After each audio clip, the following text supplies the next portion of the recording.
yeah, we'll look at a quick revision of semiconductor devices.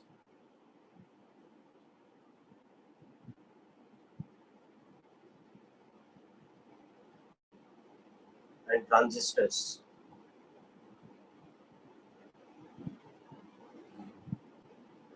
What is called the bipolar junction transistor.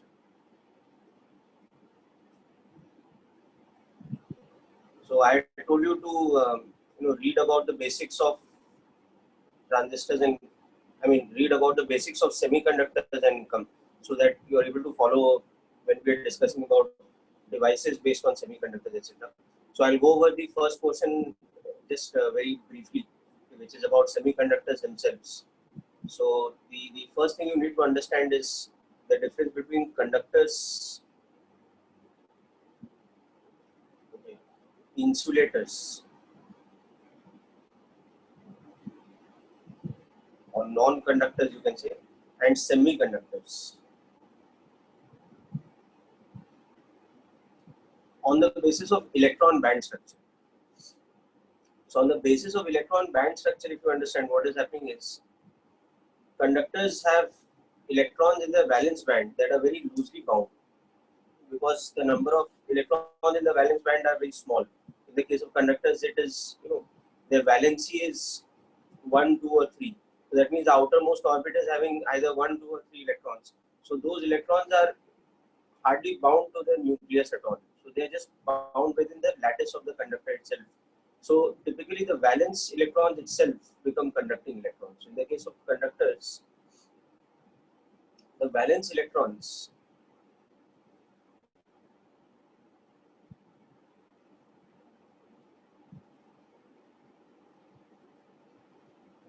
are conducting, or you can say free electrons. So in terms of electron band structure, we can visualize as if the conduction band and the valence band, you can say, has a certain amount of overlap.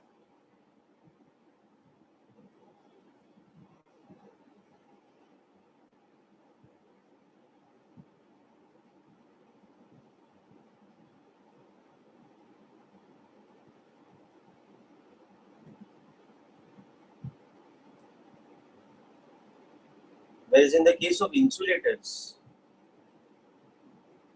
what happens is there is no such overlap. The valence electrons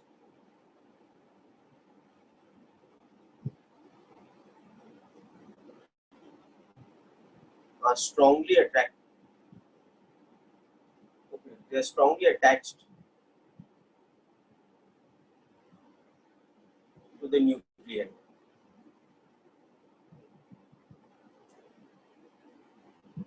Because in case of non-metals, as you know, the electrons in the valence band or the number of electrons in the valence shell are typically more than 4. Okay, so 5, 6, 7, 8, etc. So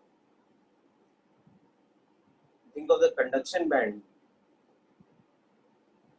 There's a huge amount of energy gap with respect to the valence band. The valence band electrons are much more stable, so the energy is much less. So there is a very large energy gap, and this energy gap is typically symbolized with the symbol Eg. So in the case of insulators, okay, this energy gap is very large. So basically it has simply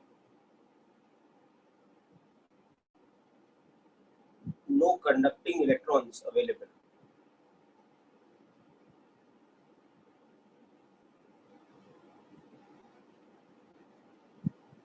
Because its energy gap is large. I'll explain what we mean by large also. So what this means is, unless we have some very extraordinary circumstances, like we put the material, put the insulator, like a dielectric slab, for example, in an extremely strong external electric field, such that it undergoes electrical breakdown.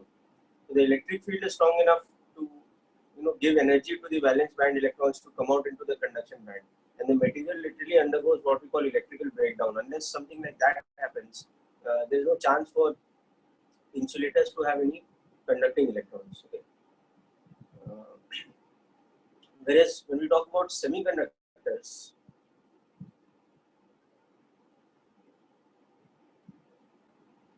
so the valence electrons are neither very strongly attracted nor they are completely free.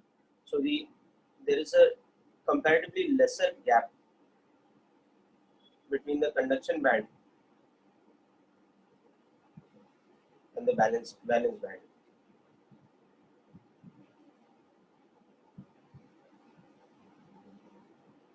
So this band gap is comparatively smaller. So it has order of magnitude kilo electron volt.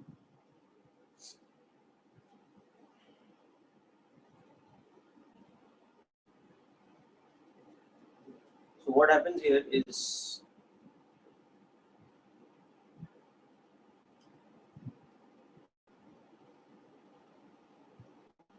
some valence electrons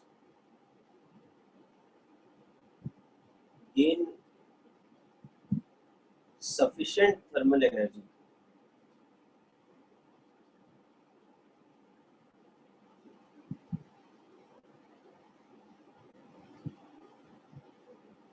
to conduct. The reason for that is that the energy band gap, sorry, this is not of the order of kilo electron volt, it is of the order of electron volts. So E over here, which is called the energy gap or band gap,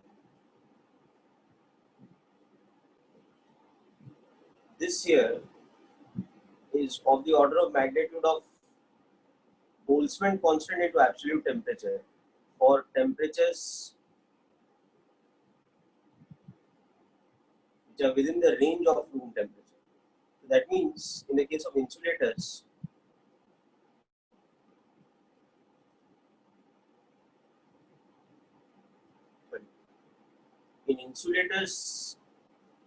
the energy gap is too large compared to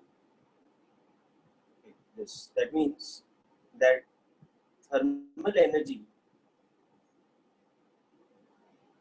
from collisions is insufficient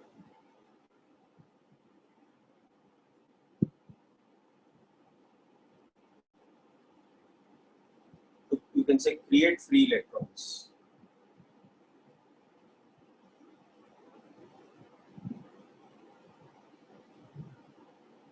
But in the case of semiconductors,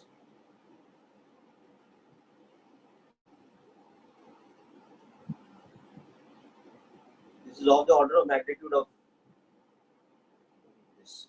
Therefore, that phenomena happens. Okay? So therefore, we have free electrons that exist at room temperature and higher. Okay? And as a result of that, we have this phenomena of conduction. Okay? However, we will also understand one thing, that, for example, for metals,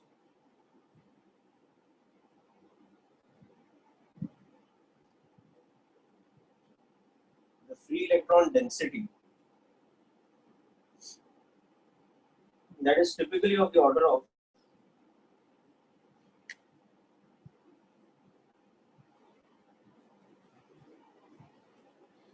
just a minute, I'll give you some values here.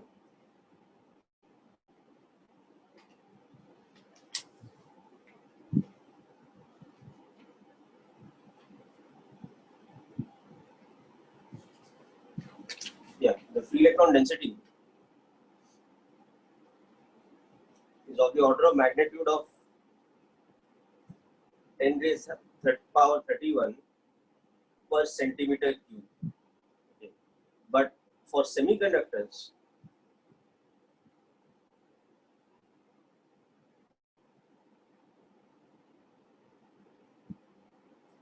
we have two types of density actually, free electron density and what we call hole density.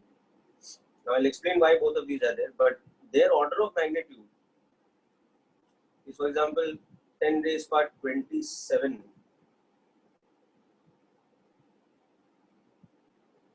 example for silicon at room temperature.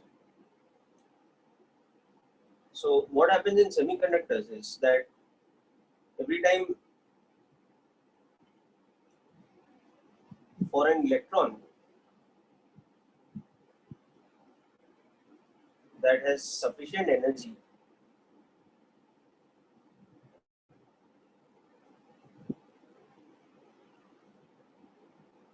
to conduct electricity,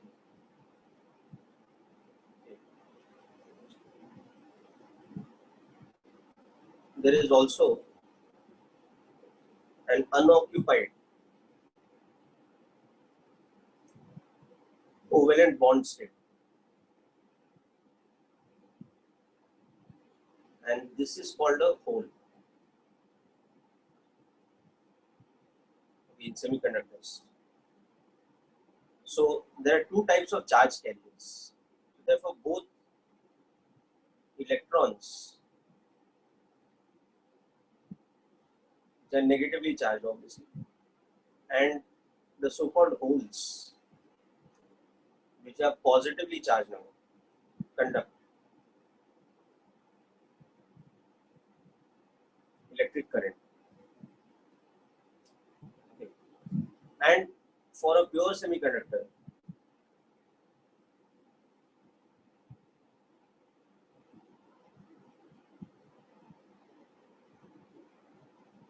example pure silicon or germanium, etc.,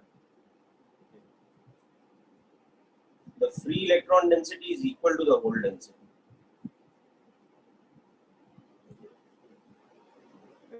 And its typical order of magnitude is 10 raised power 27 per cc at room temperature. So as you know, the reason why this happens is because of the tetravalent nature. So if you look at silicon's lattice structure, any silicon atom will typically be in the sp3 hybridization, that kind of state, and its 4 valence electrons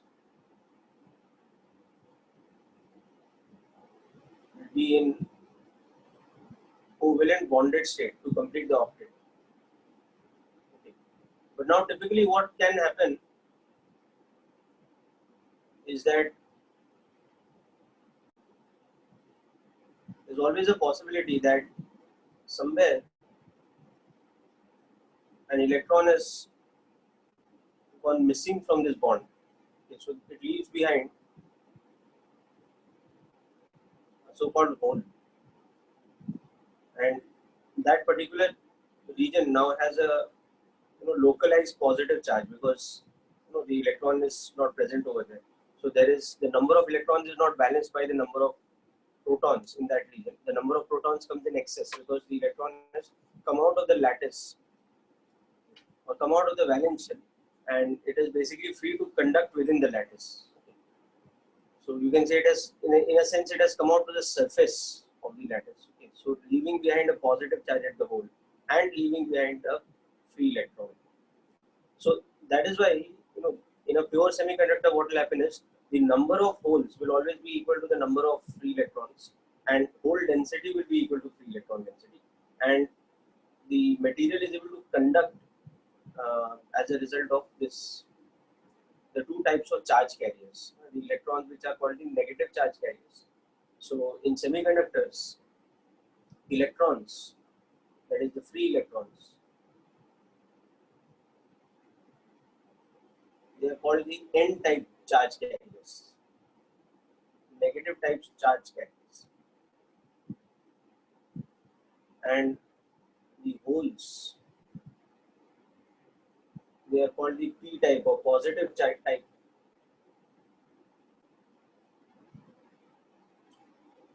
charge carriers. And that is why a semiconductor is able to conduct in the first place.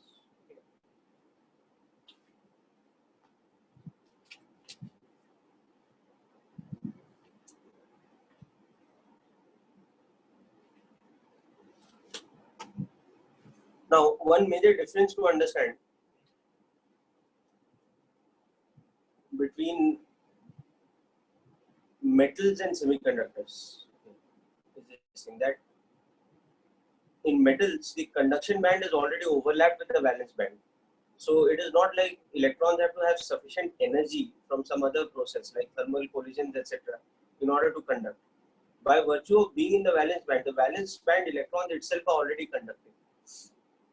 Okay, so that is why thermal effect in case of metals is very different to thermal effect in case of semiconductors. What happens is in metals, first of all, there is a much higher density of free electrons, so they are already in better conducting state compared to a semiconductor at room temperature. But if we increase the temperature beyond room temperature, what happens is we are not getting any new conduction electrons because the number of valence electrons are remaining the same, and valence electrons are themselves conducting. But what is happening is the frequency of thermal collisions is increasing, so mean free time becomes less. That factor of tau, which you would have studied in current electricity, on the basis of tau, you get the drift velocity for a given electric field.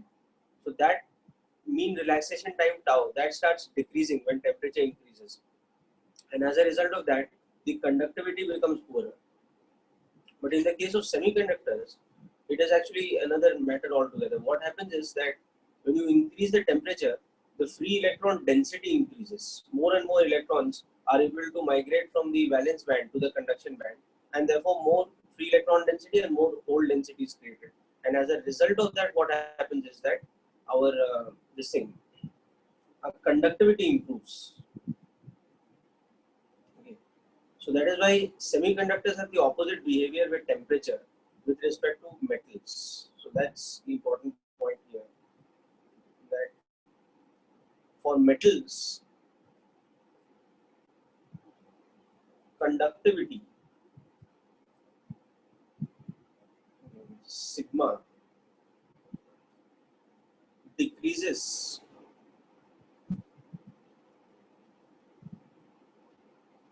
with temperature rise. And this happens because N is independent of temperature. Free electron density is independent of temperature.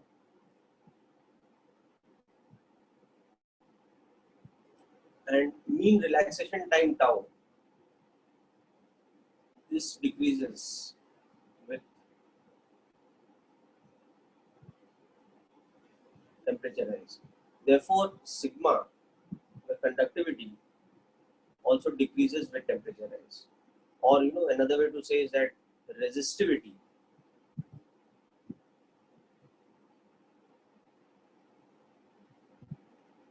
rises with temperature rise. But in the case of semiconductors, what happens is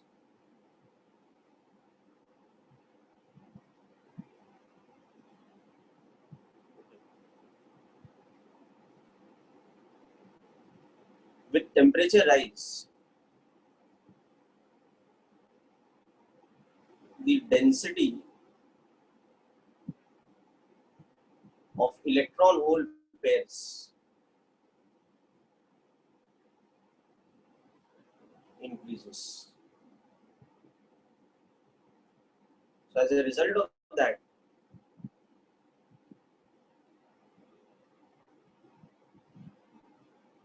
the conductivity increases with temperature rise. This is not to be confused with superconductors. Superconductors are different materials, and they are having very low resistance at extremely low temperatures. Superconductors don't normally operate at anything near room temperature. They operate at super low temperatures, extremely low temperatures, which are close to 0 Kelvin, not exactly 0 Kelvin, but close to 0 Kelvin. The reason for that is different. Okay, but here we are talking about semiconductors, devices made of or materials like silicon, carbon, or germanium, etc. So for such materials, what happens is that with increase in temperature, the conductivity improves, which is the opposite behavior compared to metals. Okay. But this is just a matter of general knowledge. It's not really important for us in semiconductor devices. So what is important for semiconductor devices in terms of materials is the most important thing, and that is the impure semiconductors.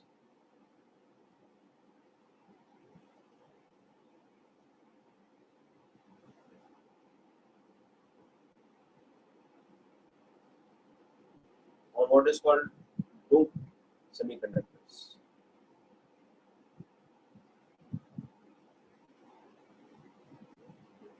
So for this, what we do is to create these, okay, a semiconductor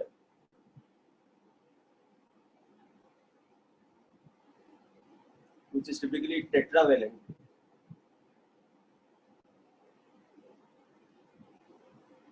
like silicon, for example, is what we call doped, or basically mixed, okay, in something of the order of 1 part per million. So very small amount it is mixed with, okay, with what we call a dopant. Now dopant will typically be either a pentavalent material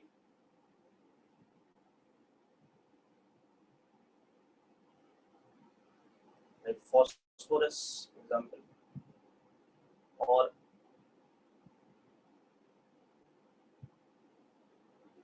a trivalent element like aluminum, etc. So this dopant, or this is also sometimes called an impurity.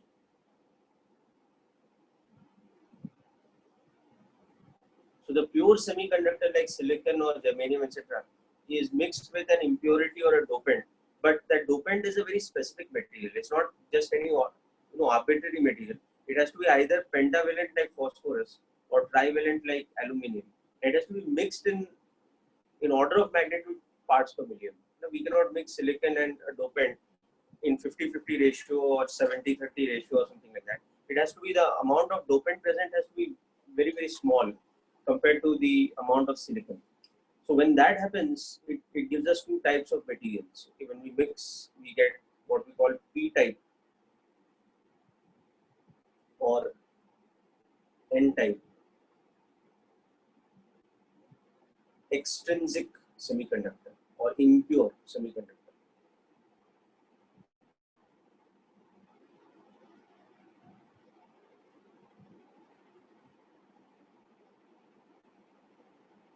And this is the type of material which is useful for all the type of devices we create, whether it is diodes or it is transistors, etc.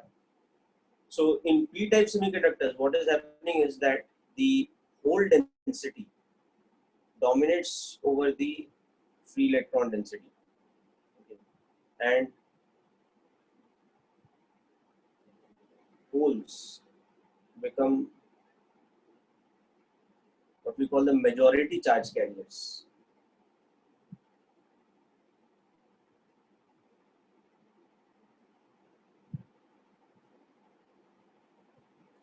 And in the case of N-type, free electrons dominate in density compared to holes. And we have what we call, and the electrons, the free electrons are the majority charge carriers.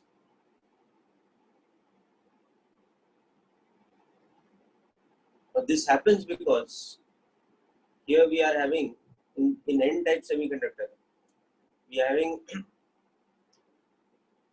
the dopant as a pentavalent element.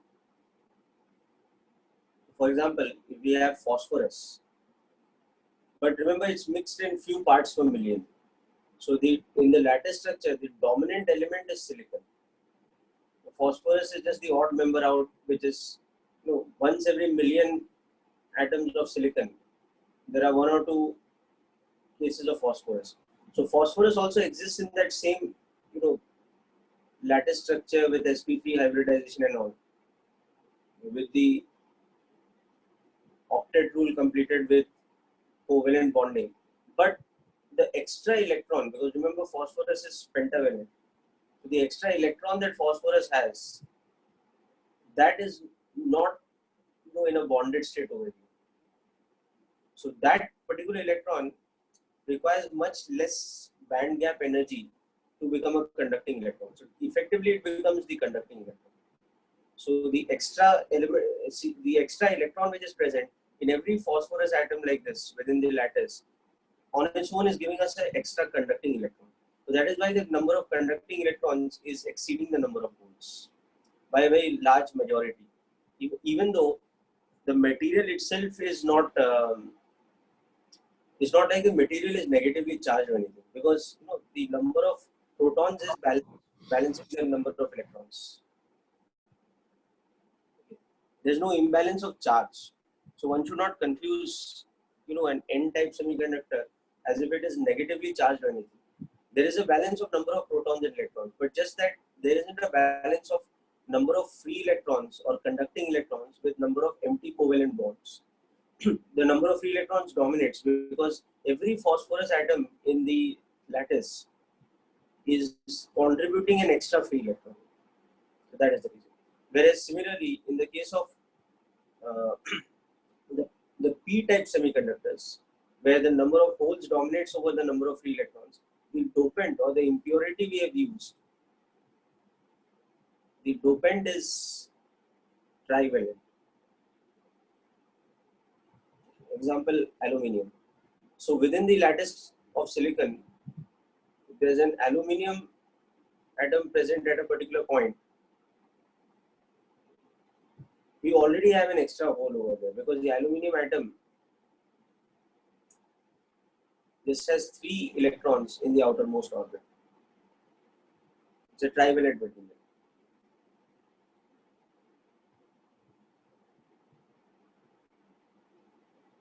So we have every aluminium atom now contributes to an extra hole. So that is why the hole density becomes much larger compared to the free electron density. Whereas over here is the free electron density, which is much larger compared to the hole density. So such a material put under a potential difference, the majority current is actually carried by free electrons. Such a material, the majority current is actually carried by holes. Okay, so that is why this is called a p-type semiconductor. A p-type extrinsic semiconductor.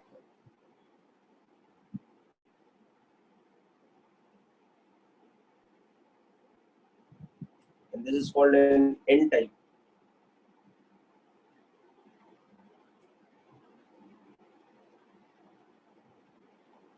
Extrinsic semiconductor.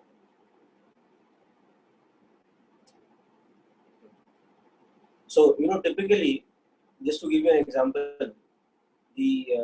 suppose we mix silicon with something like 5 parts per million of phosphorus at room temperature. So what happens is that the hole density becomes now of the order of magnitude of 10 raised to 29 per cc. Whereas you remember earlier we have written how silicon at room temperature will have hole density equal to free electron density of the order of magnitude of around 10 raised to 27. So you can see it's increased quite a bit, the order of magnitude, and as a result of that, the conductivity improves. Okay, so extrinsic semiconductors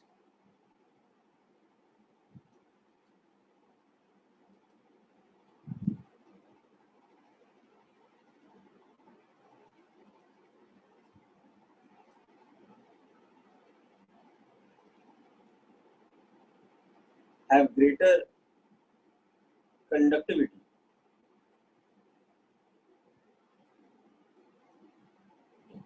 compared to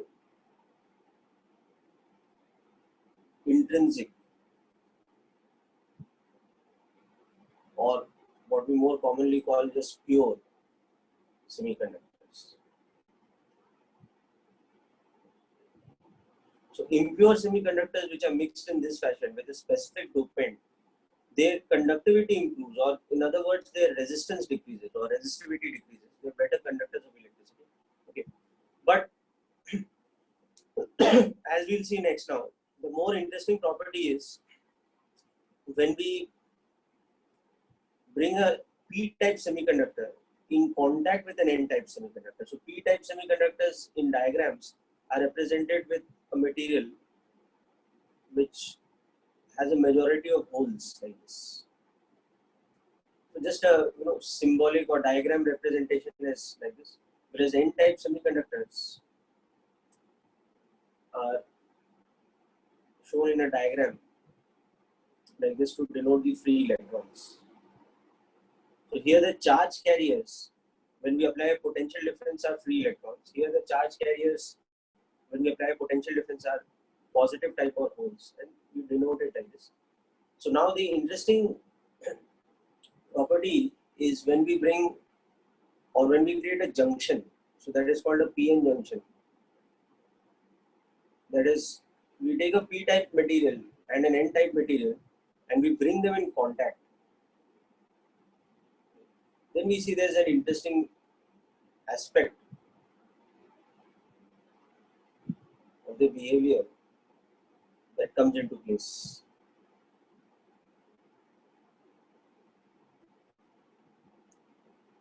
So if we bring a p-type and an n-type semiconductor,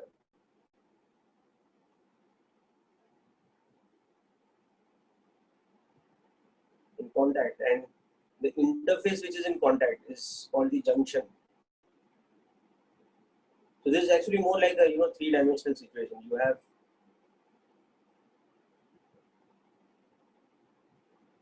one material like this, it is in contact with another material like this, and this plane of contact over here, this one, this becomes what we call the junction. On one side we have n-type, the other side we have p-type. So something like that. Okay.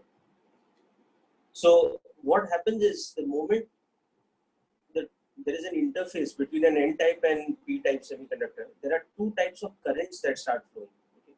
So one type of current is an effective current that flows like this, which is called the diffusion current, and the other is a current which starts flowing like this, which is called the drift current. And the material eventually reaches what we call a steady state kind of situation, where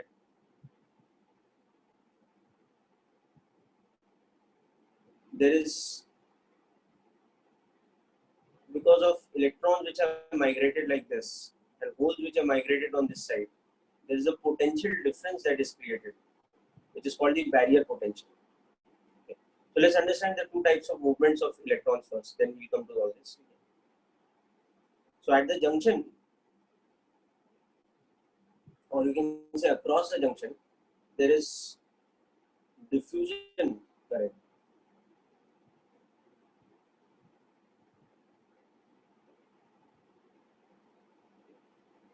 This is basically diffusion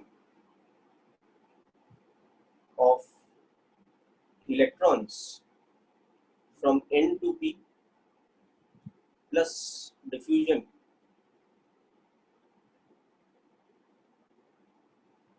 of holes from P to N. So electrons going from N to P or holes going from P to N, that creates an effective diffusion current.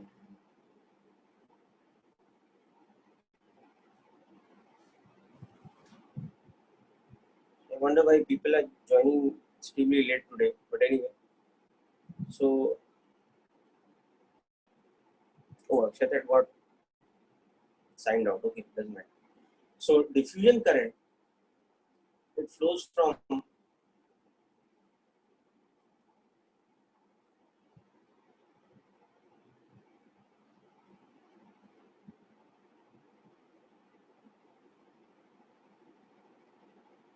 P to N side. Okay, so that's why in the above diagram, we've shown the direction of the diffusion current, I capital D, going from P to N.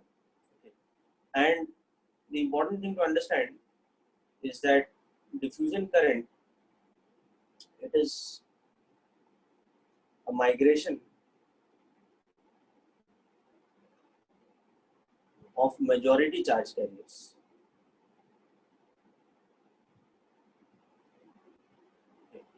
Because what is happening is that the holes which are the majority charge carriers in the P side, they are migrating from P to N. So that's a migration of majority charge carriers from where they are in majority to where they are in minority. Similarly, the electrons, they are migrating or they are diffusing from the N side where they are in majority to the P side where they are in minority. So the type of charge carriers that are doing the migration are nothing but the majority charge carriers. Okay? So this point will become important later when we analyze what is called biasing.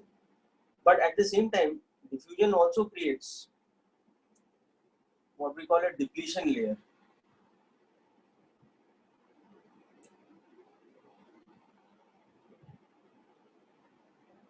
So the moment we've had some diffusion,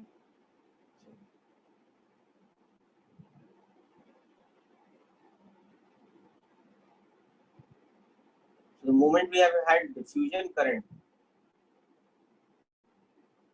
going like this, what will happen is near the junction in a small region on the P side, the number of holes becomes less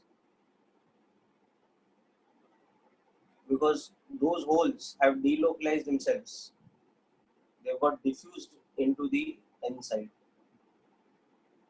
And similarly on the N side, for a small region near the junction,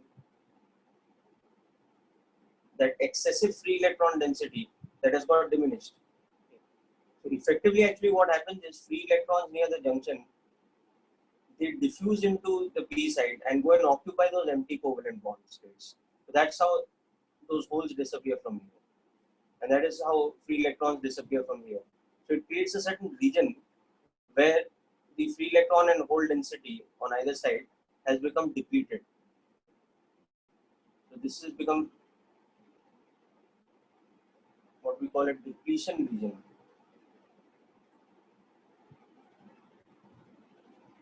And the depletion region is one where the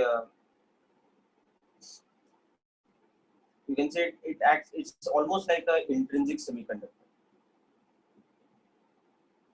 because there's no single type of charge carrier which is in excess. But apart from that, what is also important is that remember the N-type semiconductor was electrically neutral earlier, but it has given a lot of electrons to the P-type. So it has now got positively charged. And the P-type semiconductor, which was electrically neutral earlier, it has gained by diffusion free electrons, but has got negatively charged. So within the depletion layer, there is also an electric field which is created. Like this. So there is the depletion layer also has an electric field, or as a result of that, there is a potential difference. And that potential difference you can see in the above diagram is such that the potential of the N side is larger than the potential of the P side. So this potential difference is called the barrier potential.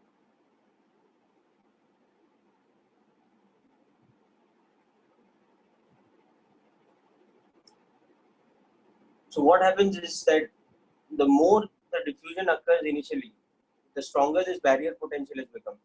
And this barrier potential now starts hindering the process of diffusion. Okay, because now for free electrons to go from here to here, they have to have sufficient kinetic energy to overcome the potential difference. Because free electrons going from this side to this side, they will be decelerated by this electric field. Similarly, if you visualize the holes as positive charge carriers, their migration from here to here, that is getting hampered or hindered by the electric field because it will be decelerated by the electric field. So that's why it's called a barrier potential actually, because now the presence of barrier potential, it starts to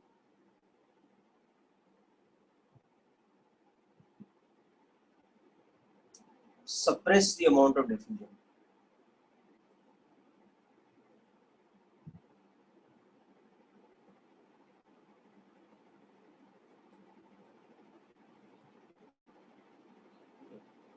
But at the same time, once there is, a depletion layer created, within the depletion layer, there's a second type of phenomena that happens, and that is called drift. So remember, I told you in the beginning, there are two types of current that occur. Okay. The drift current and the diffusion current. Okay. So now let's come to the second type of current that is created.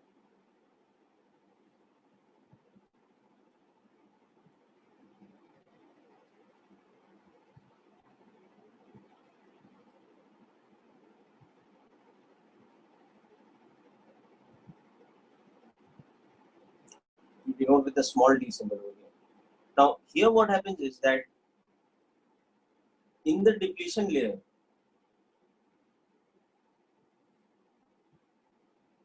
it's almost like an intrinsic semiconductor, remember.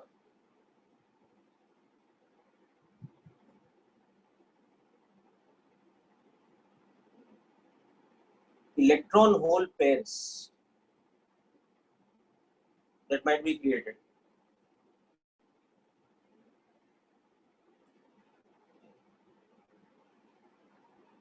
by thermal effects. See, the thing is, within any semiconductor, the process of electron hole pairs being created is happening constantly. But also at the other time, the process of electron hole pairs recombining, that also occurs simultaneously. So there are always two competing processes: electron hole pairs getting separated out and electron hole pairs getting recombined. They are happening simultaneously, and at a given temperature, there's a kind of equilibrium between the two. The rate at which new pairs are being created is always balanced with the rate at which recombination is happening, and so we have a fixed free electron density and a fixed hole density. Now, when we tend to increase the temperature, for example, the process of electron hole pair production increases for a bit of time before again it is balanced with the process of recombination of the two. But by then the electron hole pair density is increased, so the conductivity is improved. Similarly, if we decrease the temperature, initially the recombination process dominates for some time till the electron hole pair concentration decreases sufficiently, and again the two are balanced. The rate of production of electron hole pairs with the rate of recombination. Okay. But in this kind of a region where there is a barrier potential, now the story becomes a little bit different, because any electron hole pair that is created, that electron and hole immediately are accelerated because of the barrier potential. So we had the p and n side like this. In the depletion layer, what is happening is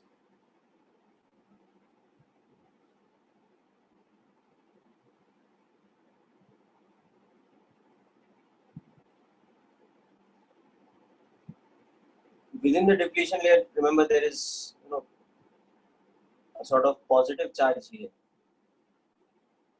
and negative charge here. So now any electron hole pair created over here, what will happen? The electron hole pair will tend to be accelerated in this manner. The hole will tend to get accelerated in this direction. The electron will tend to get accelerated in this direction. So you can see that is a current which is opposite to what our diffusion current was. Electron going from p to n side and hole going from n to p side means it is now creating a motion of charge carriers, which is creating an effective current in this direction from n to p instead of from p to n, and that is called the drift current. Okay? So any electron hole pairs which are produced in the depletion layer now, what happens to them is these electron hole pairs, they are accelerated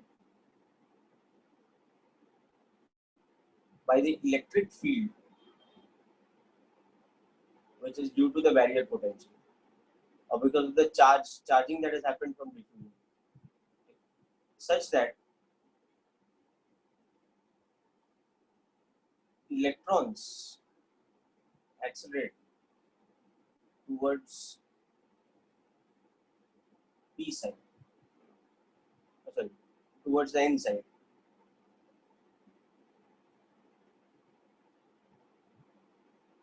Electrons will tend to get accelerated opposite to the electric field. The electric field is like this. So an electron over here will tend to get accelerated in this direction. Hole will tend to get accelerated in the direction of electric field. So electrons tend to accelerate towards n side. And similarly holes.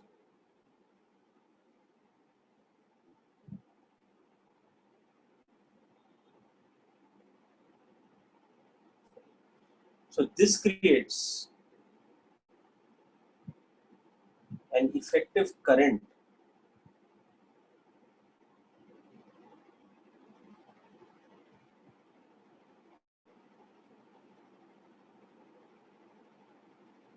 which is called the drift current.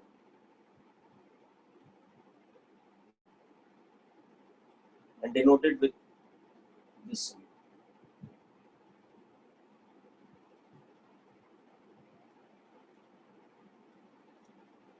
Now this current flows in which direction? From N to P side. Whereas recall that diffusion flows from P to N side. Okay? And also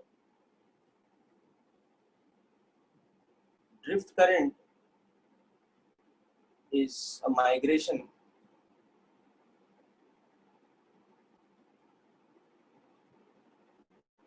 of minority charge carriers.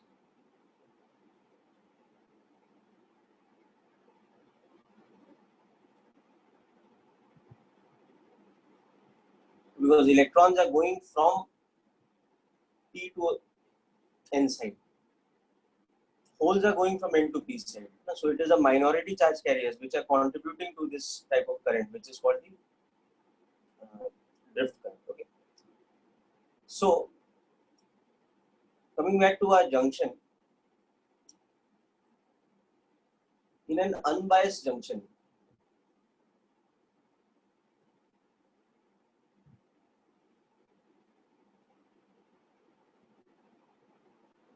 that means no external voltage.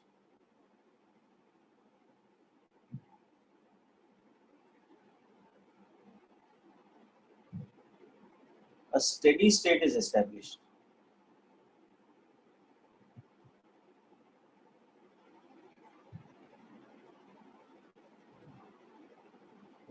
Such that the effective current, the net current across the junction becomes zero, because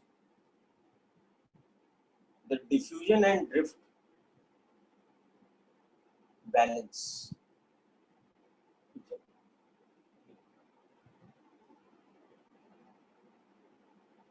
And a constant barrier potential exists. So if we keep our N-type and P-type semiconductor in contact without applying any external voltage,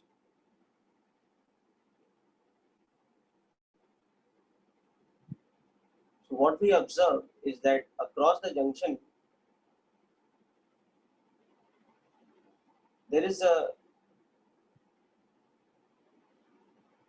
certain amount of potential difference and there is a certain depletion layer that develops. But the net current across the junction becomes zero.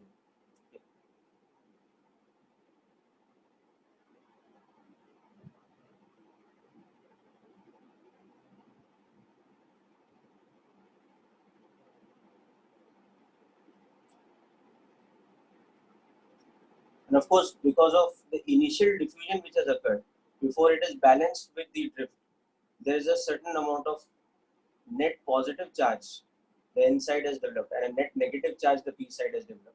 And there is a fixed width of the depletion layer. And there is a fixed amount of barrier potential. So the potential difference, if you look at potential in a graph kind of thing like this now.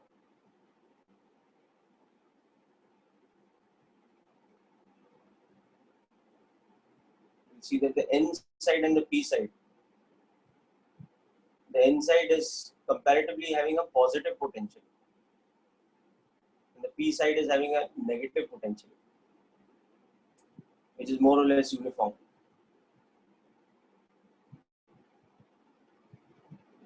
And this potential difference between the N side and the P side, this is the barrier potential, this effective potential difference.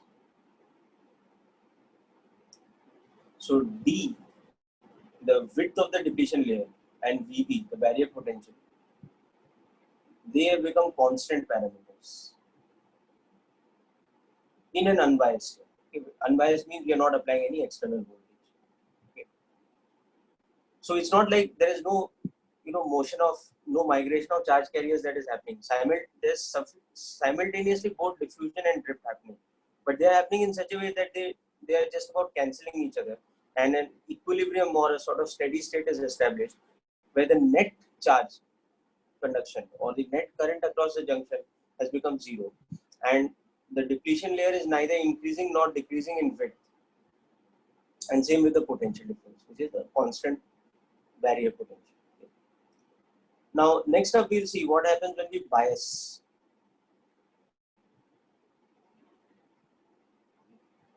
So, bias junction is one where we are creating external voltage is applied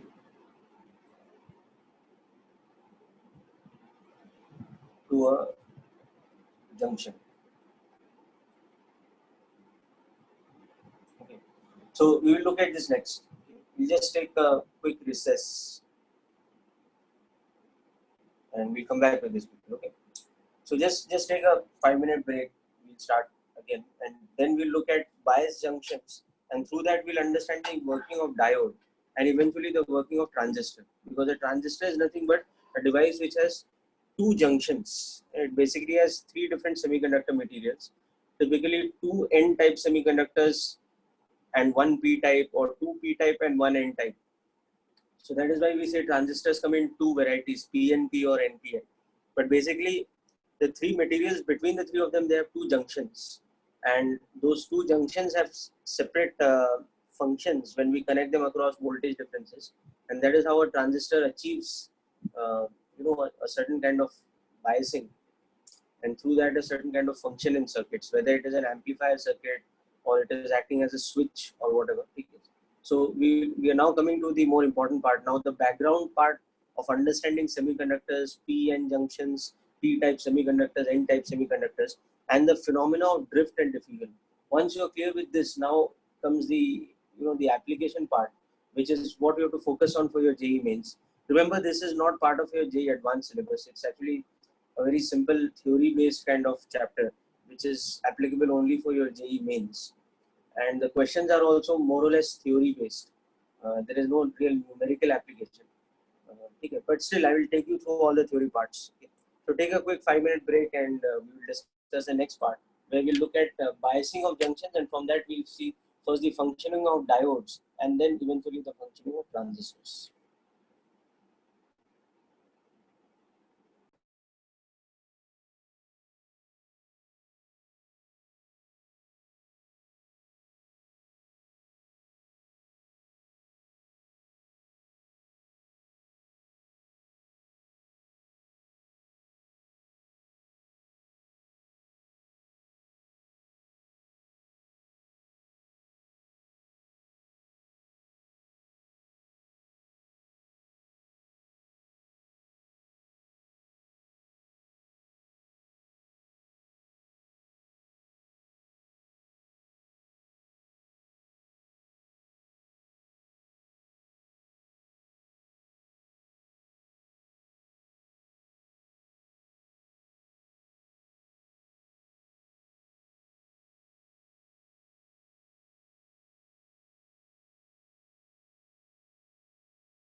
Okay, people, let's move on to the next part of the session.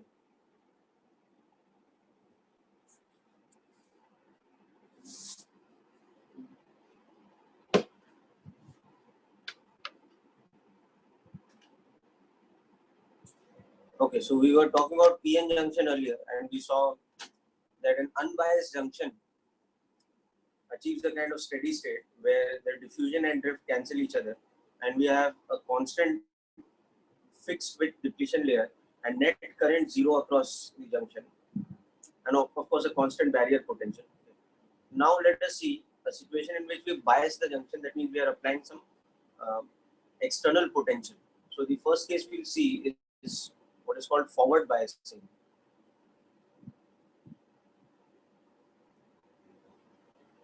So in forward biasing,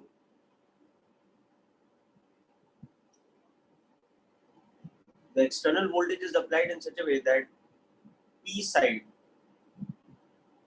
is given a positive potential, external potential, compared to the N side.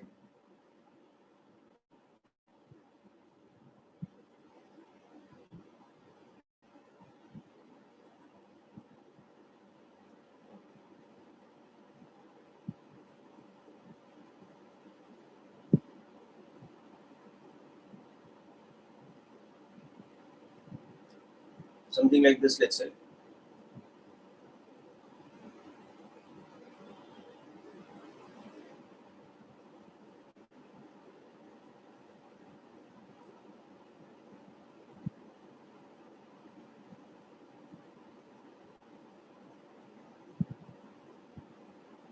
The moment we apply some external voltage like this, what happens is that this tends to, the external potential that we have applied, in this case V, it tends to suppress the barrier potential.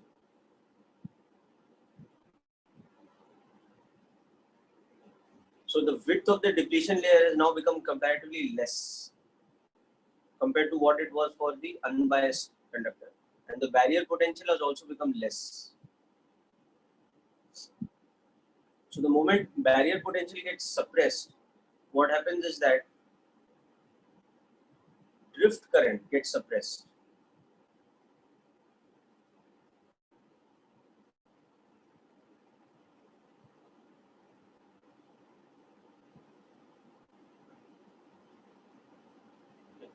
But at the same time, diffusion current is enhanced.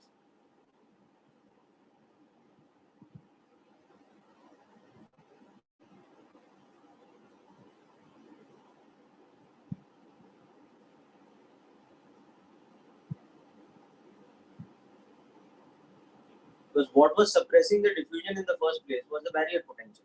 So barrier potential come ho gaya, so now it is more number of holes will have sufficient energy, thermal energy, to diffuse into the N side, and more number of free electrons in the N side will have sufficient thermal energy to diffuse into the P side.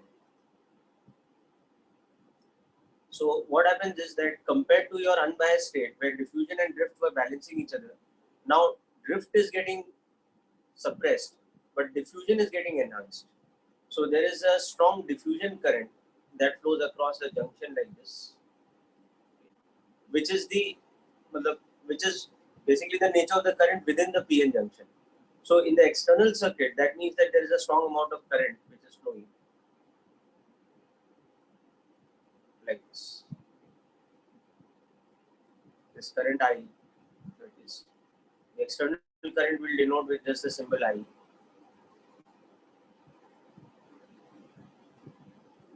So because the junction is conducting via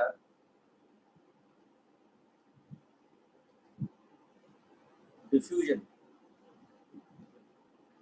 it is a comparatively strong current.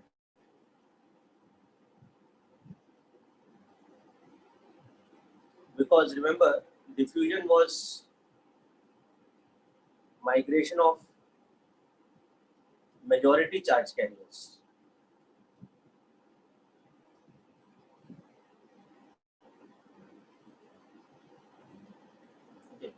And experimentally what we see is that the relationship between current and voltage. So here we'll see take voltage on the x-axis because voltage is the quantity we are controlling and current is the quantity we are observing. So we see that for forward bias voltage,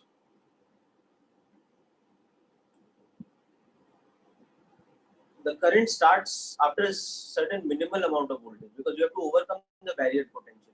So it doesn't start from zero, it starts from a certain value over here.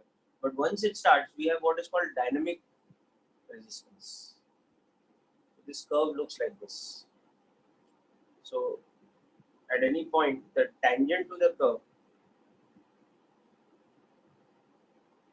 such that this slope or tan theta is delta I by delta V. So it is effectively 1 upon resistance. So we can see how this behaves basically. We have dynamic resistance, the resistance effectively decreases because the slope is increasing. So this is experimentally observed. Okay, we cannot get into the full logic of this and the equation of this curve and all that. For that, we need much more deep theory about semiconductors, and we need to understand the quantum mechanical aspects of how this conduction is happening. But here we will just treat it like a qualitative analysis, and we'll just explain it in this way that for forward bias current, why we are observing that there is conduction happening. Okay, and conduction to the point that when this voltage is of the order of volts, this current that we get over here is of the order of milliamperes. For commercially available standard kind of diodes, this is the order of magnitude that we see. So typically this barrier potential which has to be overcome is something like approximately around 0.7 volts. Okay.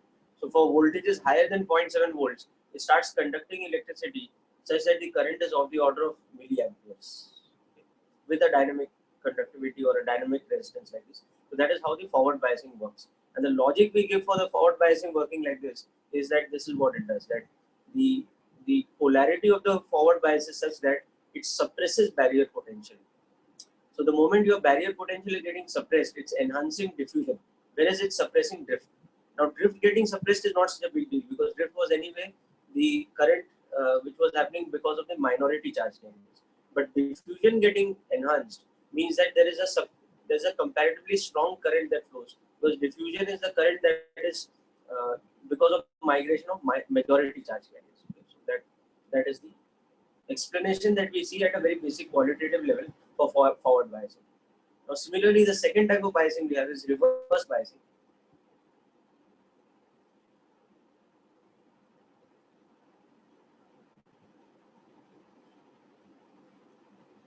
So in reverse bias mode,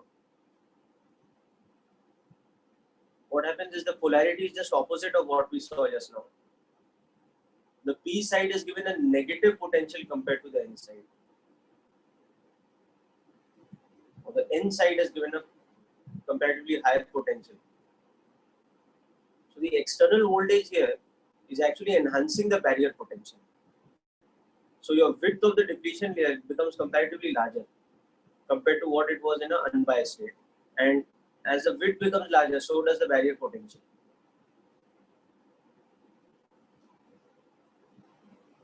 So as your barrier potential increases because of the external voltage, your diffusion gets suppressed.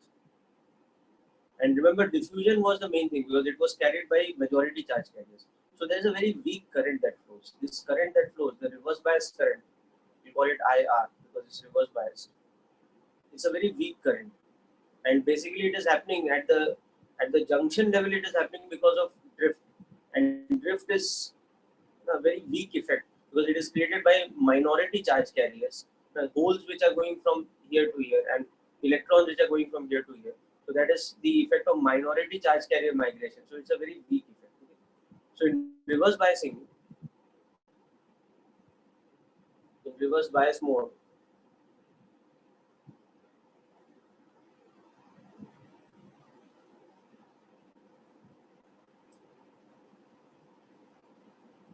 the external potential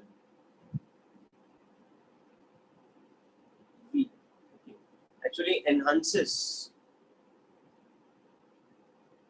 the barrier potential.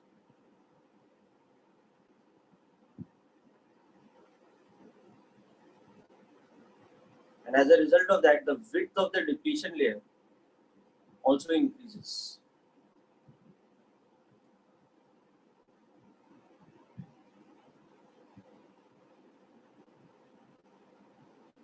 So this, what it does is it suppresses diffusion.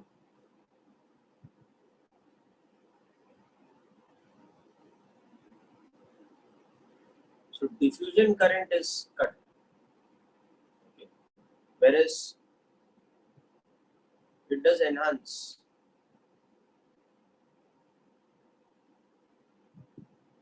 drift.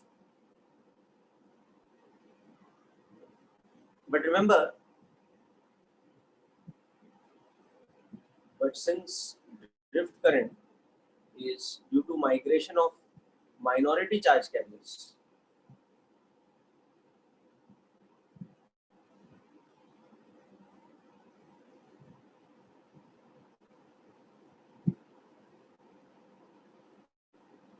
so the charge carrier density that we have available to carry our current is comparatively small because it is minority. So therefore, the current, the reverse bias current in the circuit, which is equal to the drift current going through the junction, it is a weak current in comparison. Okay. So typically for external voltage of the order of magnitude of volts, the reverse bias current that we get, its order of magnitude is of microamperes. You can see it is quite a bit negligible or very small compared to a forward bias situation. So to explain that or to show a different kind of graph, we take both the axes negative because it's a reverse bias current.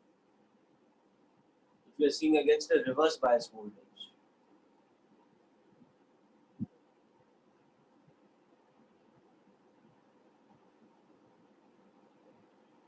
So again, if this is in volts, this is here in microamperes, and the kind of current that we get is very weak, even in microamperes. It's very weak till a certain potential is reached, which is called the breakdown potential. So at the breakdown potential, we observe that there is a sudden sharp increase in current, and that happens because at that particular voltage, what happens is that the barrier potential becomes so large that the electric field in the depletion layer, it causes little electrical breakdown of the material, of the semiconductor material over there, and all the valence electrons, or a very large majority of the valence electrons, are simply ripped out of their atoms and they start conducting. So it is somewhat like if you have gas at low pressure and you increase the voltage between a cathode and anode to sufficiently large, the gas undergoes ionization and suddenly starts conducting electricity. So something equivalent to that happens to the semiconductor material, which is in the depletion layer once your external potential exceeds the breakdown voltage in reverse bias. But that is a very extraordinary circumstance. Right? Typically for normal diodes, you will have to create a very large amount of external voltage for breakdown to happen. So you're not looking at operating in this region at all. You are generally looking at operating in reverse bias mode in this kind of region where there's a very weak current, hardly any appreciable current. But typically your equipment will be such that your ammeter's least count will not be of the order of microamperes. So your ammeter will be showing zero current. Effectively, it will be showing no current, negligible amount of current.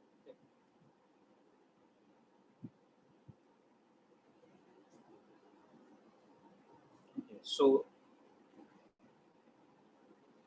for an extraordinarily large amount of reverse bias voltage,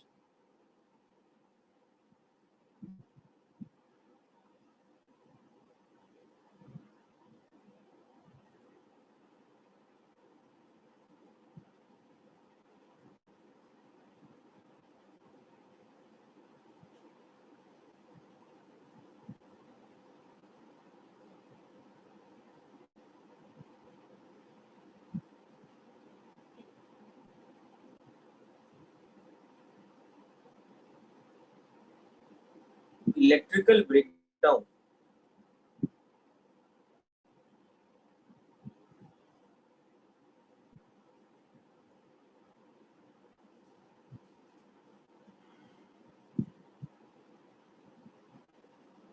can occur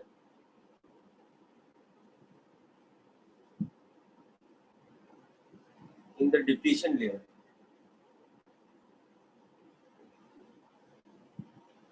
Okay. Due to a sufficiently strong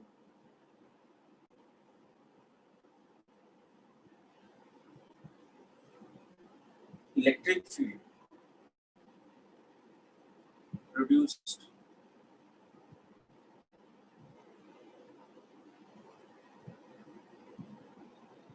from the high barrier potential, and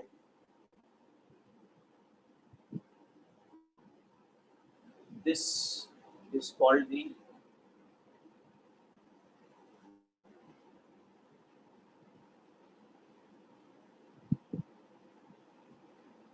breakdown mode in reverse bias.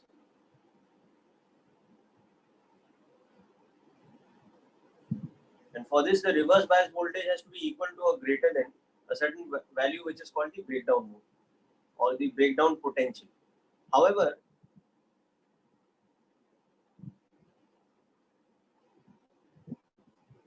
for reverse bias voltage which is less than the breakdown voltage, the reverse bias current is negligible.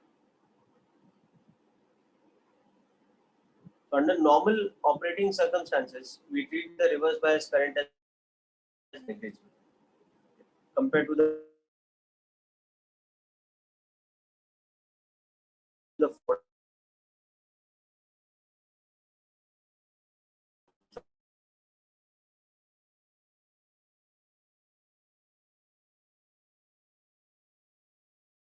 what we said.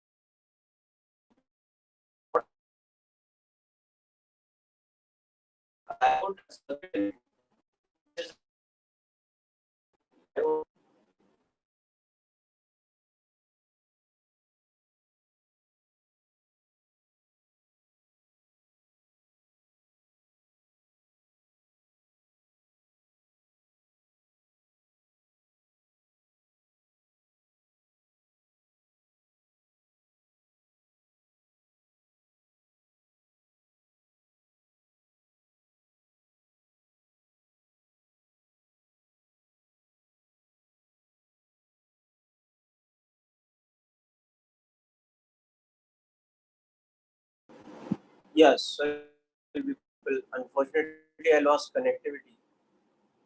So, hope, yeah, looks like I'm connected again. Just hang on a second, I'll share the whiteboard again.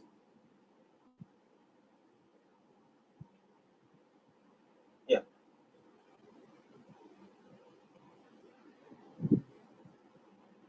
Right, so I think everything is normal again, we're all connected. Yes. Okay, so coming back to PN junction functioning as a diode. So first of all, let's understand what is a diode. A diode is a one-way switch or one-way gate in an electrical circuit.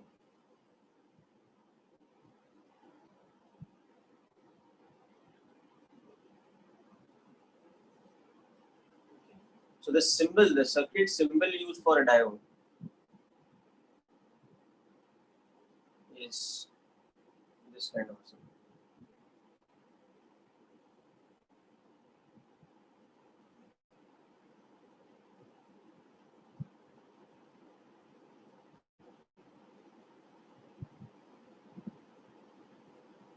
It's a two-pole device like a resistor or a capacitor, but its functioning is like this: that if we connect a diode in an external circuit,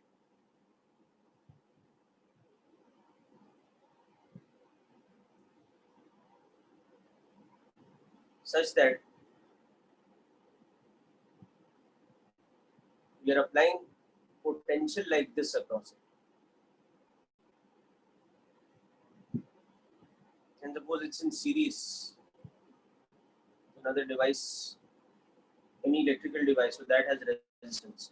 Now the junction has the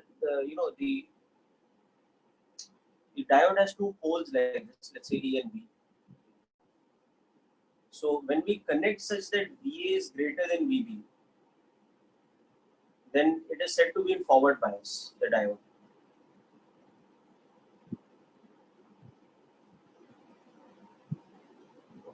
And when it is connected such that VB is greater than VA, it is said to be in reverse bias. So this particular circuit, you can see it is in forward bias. So it will conduct electricity. And for an ideal diode, the diode will either will offer negligible resistance in forward bias. So the current will be E by R through the external resistance. Okay. I mean, in a real diode, obviously it will be slightly less than E by R because the diode itself will have some resistance even in forward bias, but that is negligible. So we have written it as approximately. Whereas when we connect the diode in reverse bias, so the same thing we were connecting like this.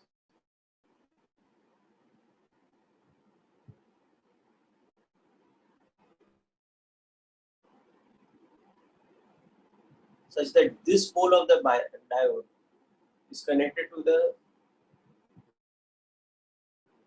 positive pole of the battery.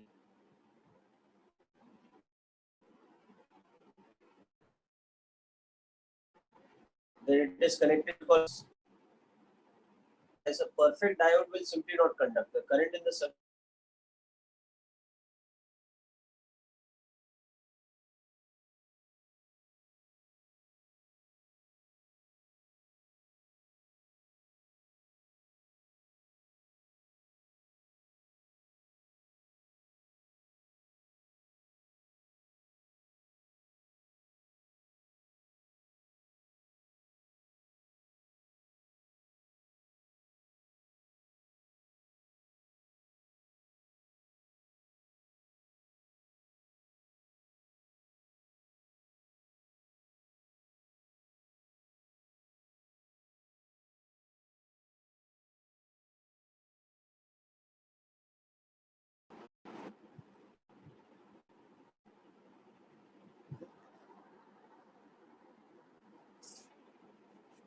Okay, so unfortunately, I again got locked out.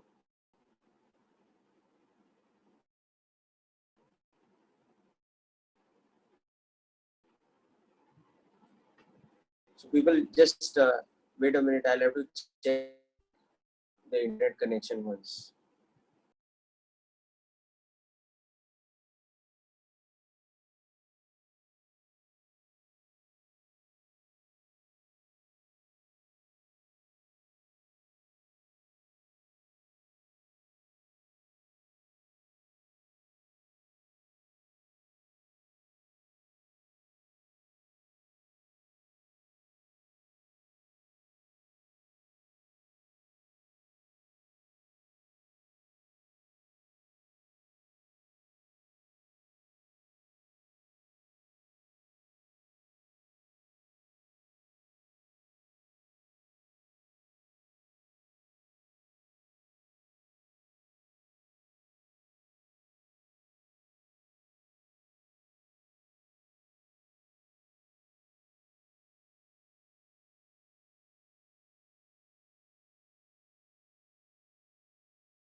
Okay, people just wait 2 minutes. I'm reconnecting. My modem is giving some issue.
Okay, so back online with us now. So we were discussing about the functioning of a diode in a circuit, okay? And we had seen the two types of functions, the reverse bias and forward bias. So continuing from that point, so we saw the functioning of a diode in general.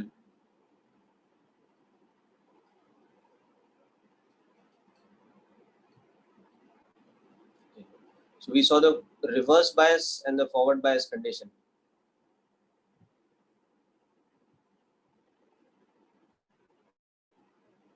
So if we connect an external voltage such that a particular pole of the diode is given positive potential compared to a particular other pole, then it conducts electricity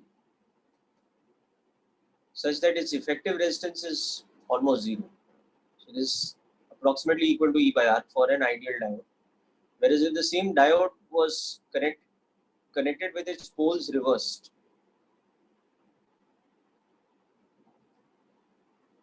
then in this condition, it blocks current. That's why it's called a one-way gate. So here the current through the resistor will become zero.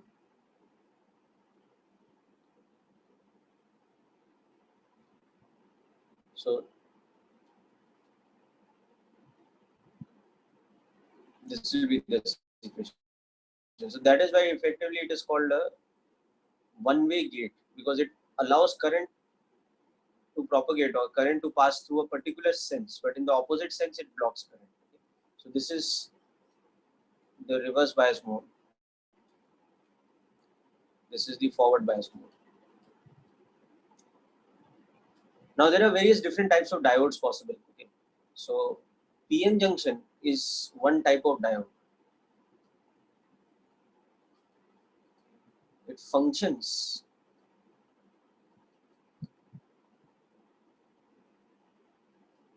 as a diode, and we have understood how it functions as a diode by looking at the PN junction characteristics in forward and reverse bias. But not all diodes are PN junction. Okay, diodes can also be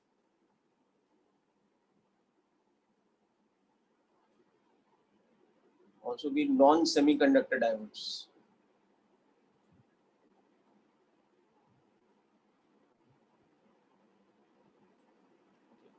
And one good example of non-semiconductor diodes are the typical diodes that were used in electronics before the era of semiconductors, and those were you know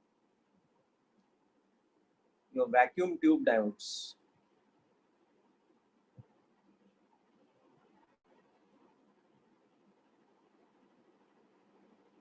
So these used to work on the principle of thermionic emission.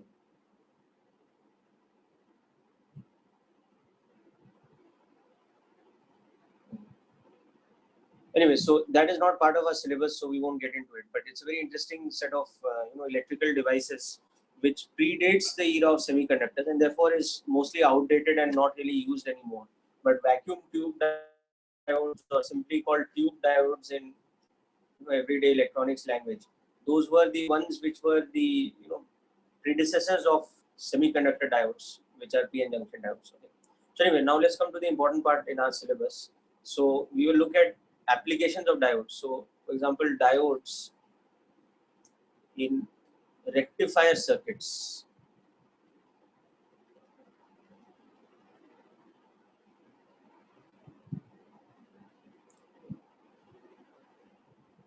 For example, the first type of rectifier circuit is a half wave rectifier.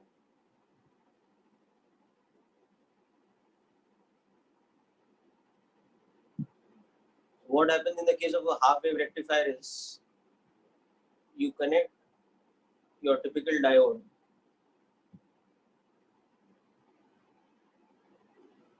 with your external load resistor or external device in series to an alternating voltage source.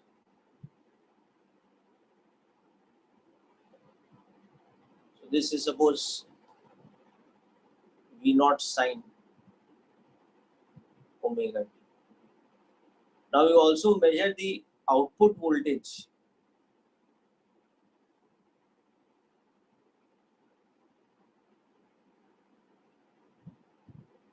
across the load resistor.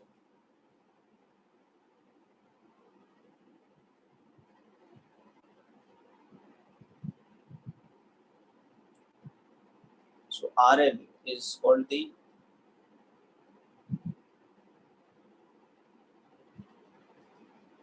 to denote that whatever external device resistance we are loading the source with, so that is called the load resistor.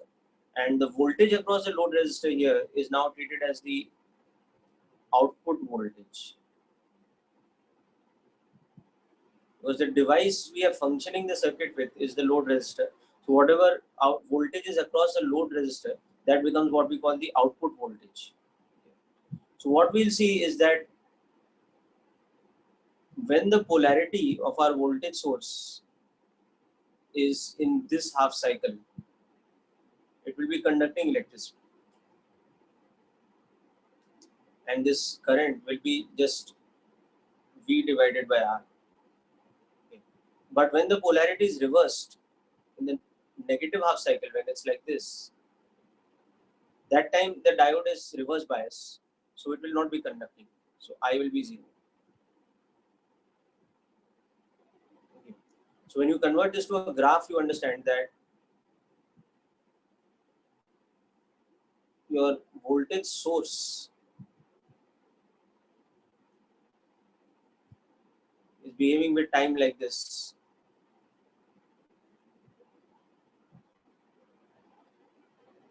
Like a regular sine function. With peak voltage V0 and a time period T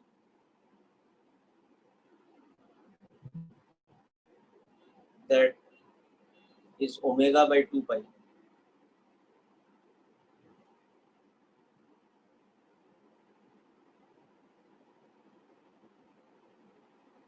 So 2 pi by omega. Frequency is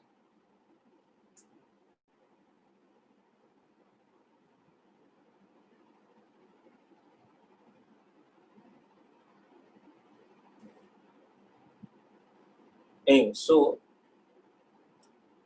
but when you think about the output voltage which is there across the load resistor, that will now be like this. In the positive half cycle it is conducting, but then in the negative half cycle it does not conduct. Then again the next half cycle is conducting. Okay. So this wave gets half wave rectified. So it's like this was the input voltage, but now in the output this is not there. Only this part is there. That is why it is called the half wave rectification.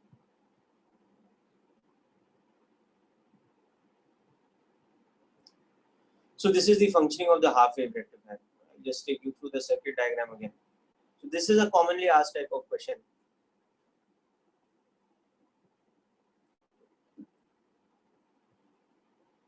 So the purpose of this is that you want to send current only in a certain orientation through the load resistor.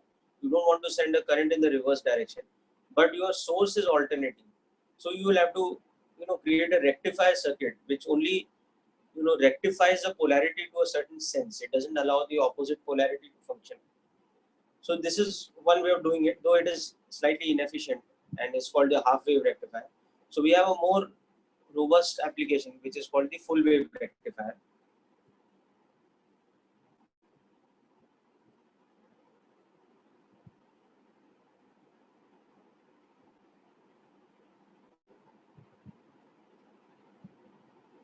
And that functions like this.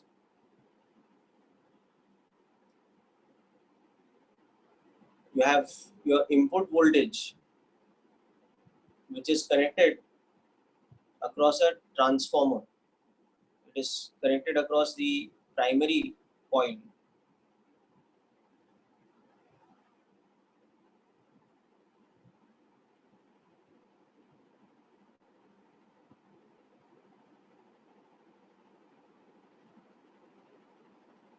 Of a transformer.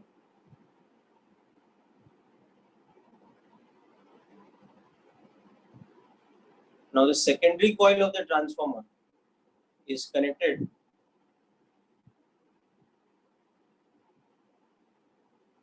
with a center tap. Okay, so the resistor or the load resistor is connected across the center tap.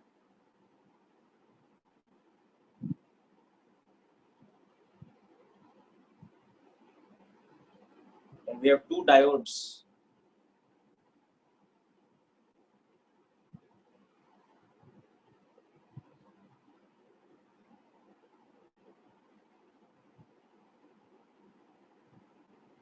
Connected like this over here.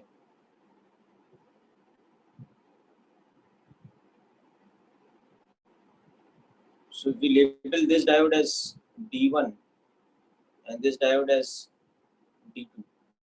So you can see that when you are in the half cycle where the polarity created across the transformer secondary coil is like this. So that time what happens? This is forward biased. So it conducts a current. Okay. But this is reverse biased. So it does not conduct any current. So effectively current flows across the resistor like this. Okay. Whereas when it's in the opposite half cycle where this side is positive and this side is negative, that time what will happen? This will be reverse biased and this will be forward biased.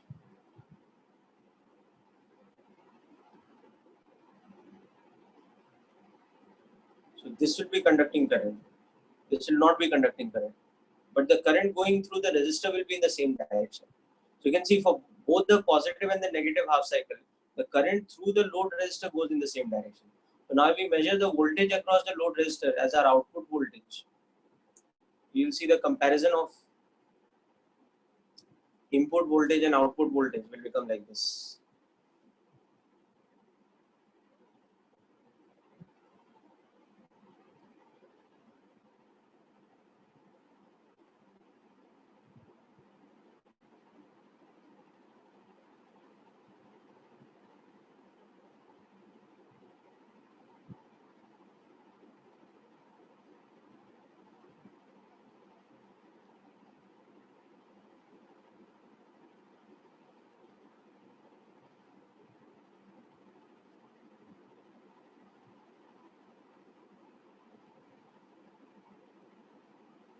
So alternating in polarity, but when you see your load voltage or the output voltage,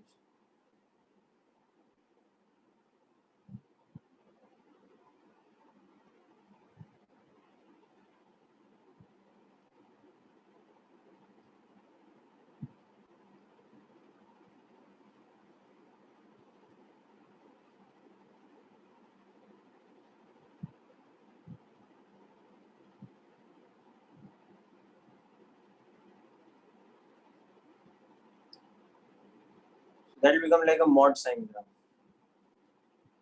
So this is called full wave rectification.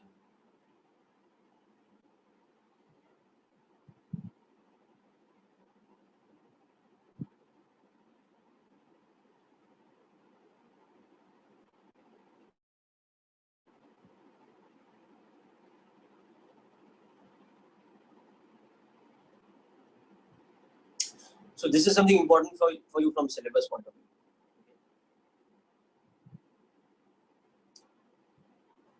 The next thing we look at is the transistor.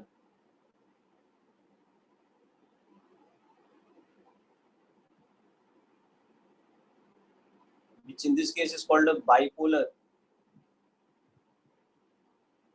junction transistor.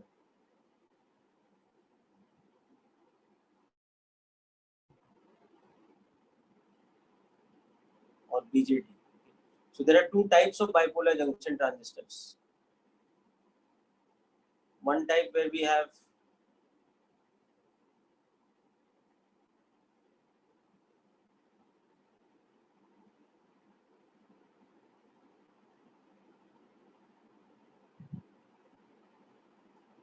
two p-type semiconductors on either side with the n-type semiconductor in between. So that is called a PNP.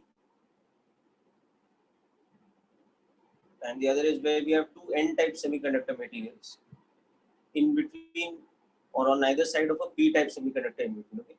So the one which is in between is always called the base, and one of the others, so these are connection points. Okay? So these are the three poles.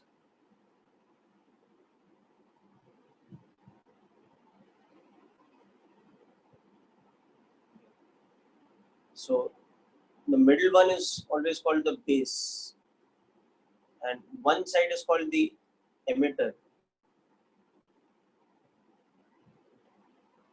and the other pole is called the collector.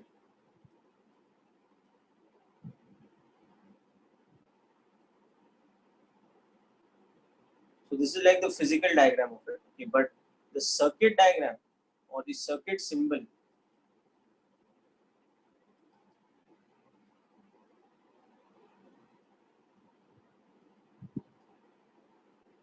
is like this.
So 3-pin device. Okay, now the way to remember which pin is which is remember that always the thicker stick is the base. Now the one with the arrow represents the emitter, and the one without the arrow represents the collector. But the arrow will point from P to N.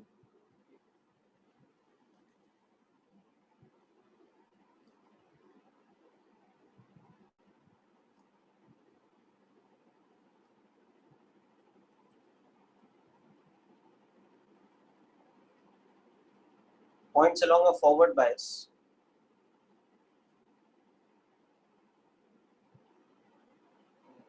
So in this case, what will happen is that my emitter is the N type, the base is the P type, and this is collector is again the N type.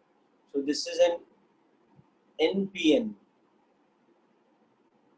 bipolar junction transistor in this circuit. Okay. Whereas in this one, you can see the arrow is pointing from emitter to base. So it points from P-type semiconductor to N-type semiconductor. So this one is an example of a PNP, bipolar junction transistor.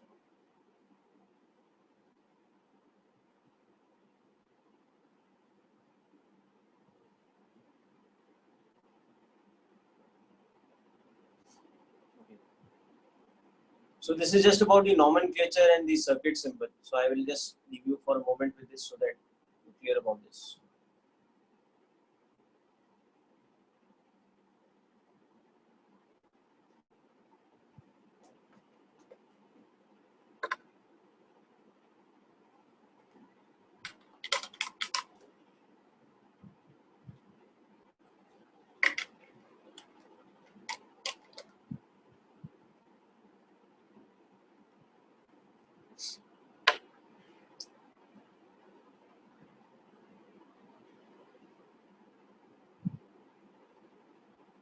Okay, so a transistor is what we call a 3-pin device.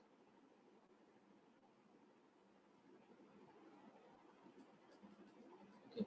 So till now, whatever we studied in electrical circuits, they are 2-pin devices: resistors, capacitors, voltage cells, diodes. But now this is our first example of what we call a 3-pin device. Okay. Now the functioning of transistor is very simple. but it's based on the physical design of the transistor, which is important to understand. So the physical design of the transistor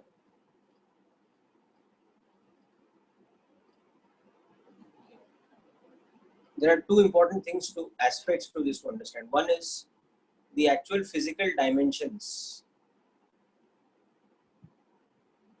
So the actual physical dimensions are always such that the base is narrow in width.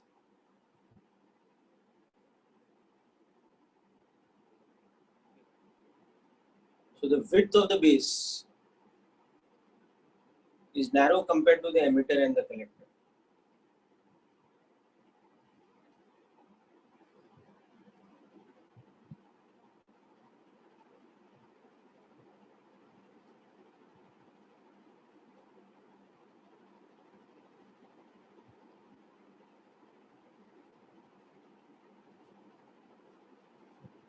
Narrow. Okay.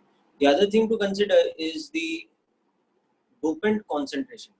So for example, if I have an NPN transistor, then the emitter will be very rich in free electrons. The concentration of free electrons will be high because it will be heavily doped. But the base in comparison will be made of a p-type semiconductor which has comparatively lower concentration of holes because it has lower concentration of impurity, and the collector will be moderate, neither too high nor too low. So dopant concentration.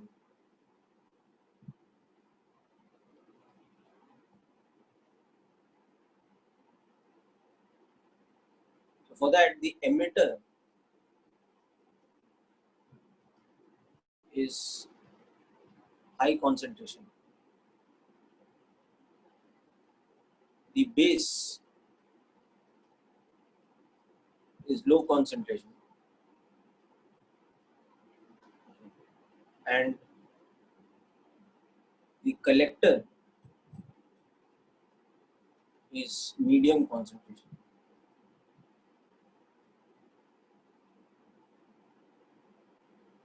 And also another factor is that in the actual physical design, what happens is, it looks a little bit like this, that for example, it might be cylindrical materials.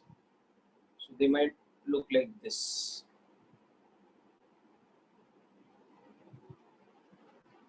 The emitter, base and collector. So one wire giving a pole to the emitter, another wire giving a pole to the collector.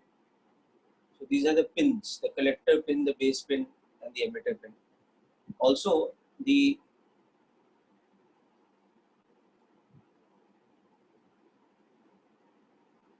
contact area of the junctions. You can see not only the base is comparatively narrow, in fact it should be narrow, but the emitter base junction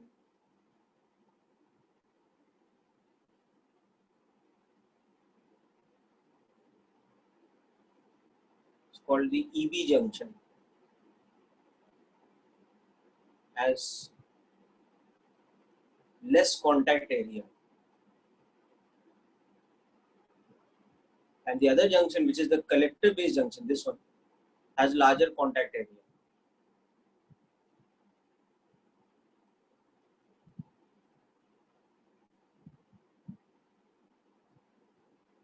CB junction, typically it is called. It has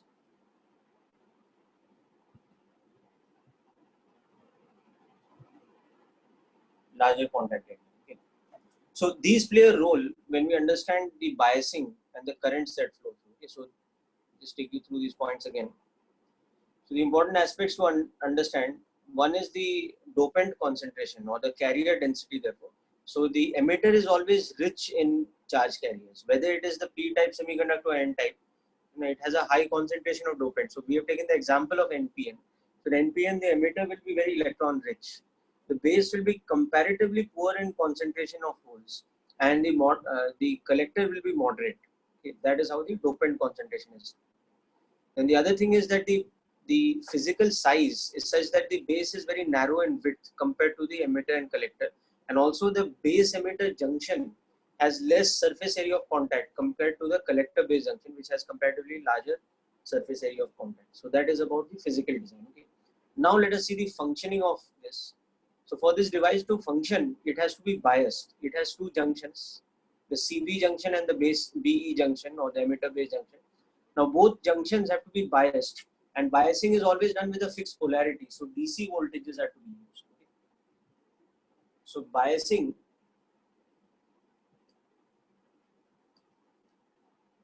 of the transistor. So DC voltage sources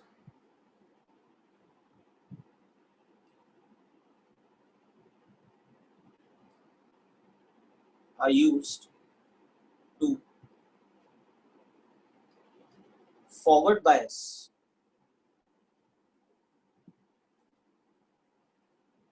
the base emitter junction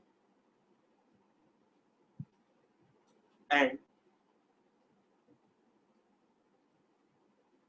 reverse bias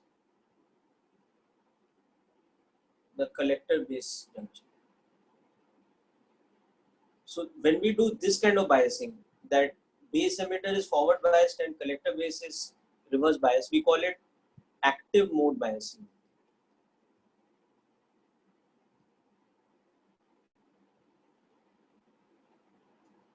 Okay. There is also something called saturation mode and cutoff mode biasing, but that is not in our syllabus, so we need not worry about that. So here we will talk only about active mode biasing.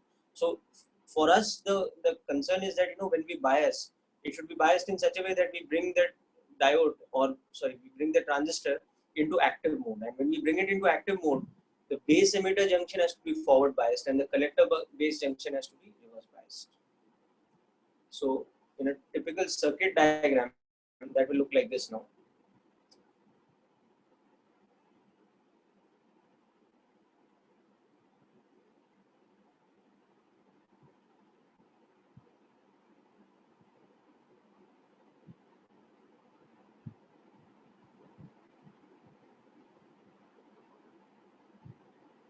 Just remember your nomenclature of the junctions, or first for the pins. So the thicker stick is always the one which is the base. The one with the arrow is always the one which is the emitter, and the other one is the collector.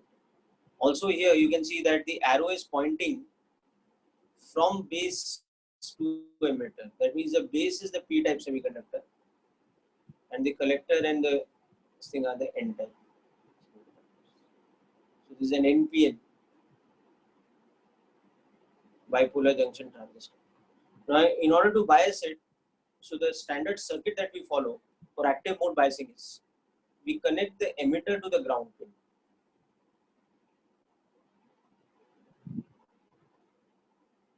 So this is ground. So it has zero potential. Now remember, the base emitter junction has to be forward biased. So that means the base, which is the P side, has to be given a positive potential. So we connect one voltage source, which is like this. One DC voltage source is connected such that the positive pin is connected to the base pin and the negative pin of the voltage source is connected to the ground pin. So this voltage source is just called VVB. Okay. So now your base is at a potential of plus and your emitter is at a potential of 0. So you can see that the base emitter junction is forward biased. So this is doing the job of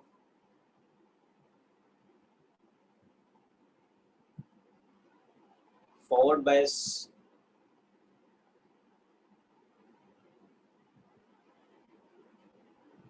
base emitter junction. Okay. Now the collector base junction has to be reverse biased. That means the N side has to be given a larger potential compared to the P side. So for that, what we do is we use a DC voltage source and connect it like this. That now its positive pin is connected to the collector pin and its negative pin is again connected to the ground. Okay. And this voltage source has more voltage compared to the other one. So therefore, what will happen? The voltage of the collector becomes greater than the voltage of the base. So your CB junction is reverse biased. So the transistor now is in active mode. Remember, for active mode, you have to connect DC voltages which serve these two purposes. That the collector base junction has to be collector base junction has to be reverse biased, and the base emitter junction has to be forward biased. Okay. So now the moment we do this, what happens is that there is current that starts flowing in the circuit, and this will be DC current, okay, such that the current going into the base, we will call it the base current.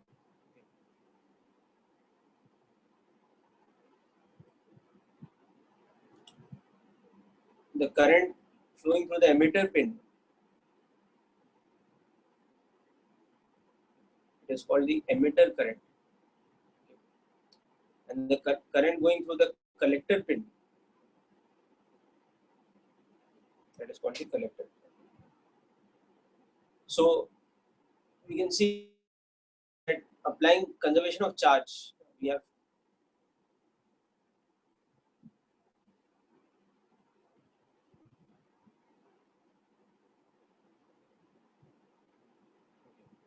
where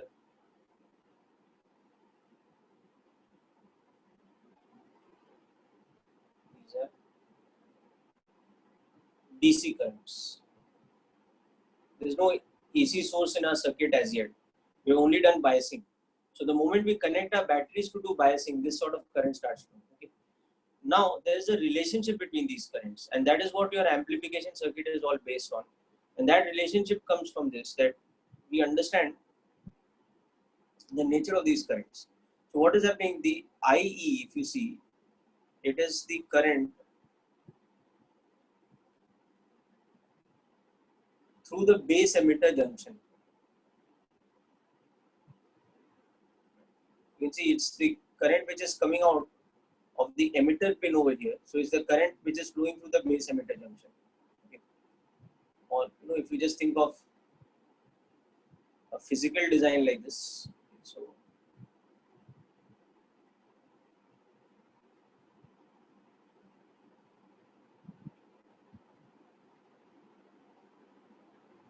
base emitter collector.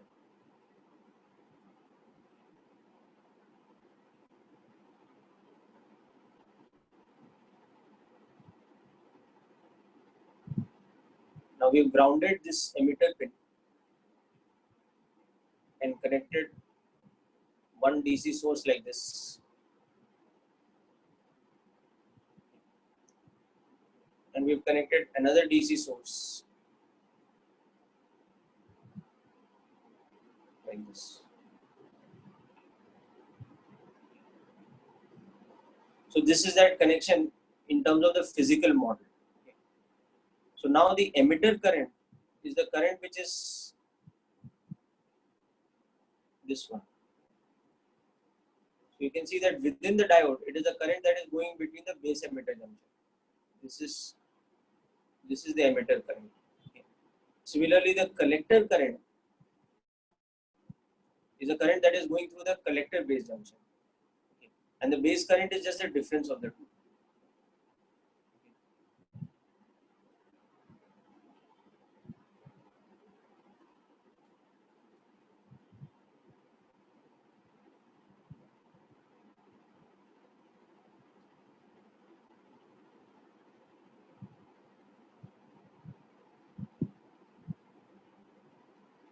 It's the difference of the currents going through the two. This we understand from conservation of charge.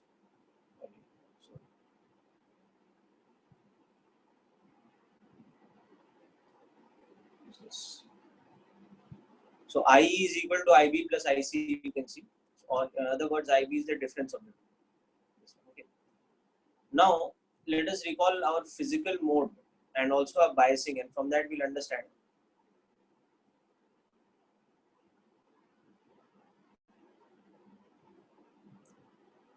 IE is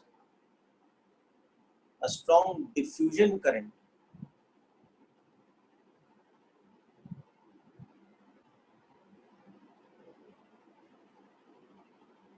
through the base emitter junction, okay, due to the forward bias of base emitter junction, okay, and high concentration of carriers, charge carriers in the emitter. So both the factors contribute to the emitter current being a strong current, okay, because firstly we are forward biasing the base emitter junction. So anyway the current is because of diffusion, which is always a strong current. Plus we have a high concentration of charge carriers in the emitter. So that is contributing to a large value of emitter current. Okay. Now the collector current is basically a drift current.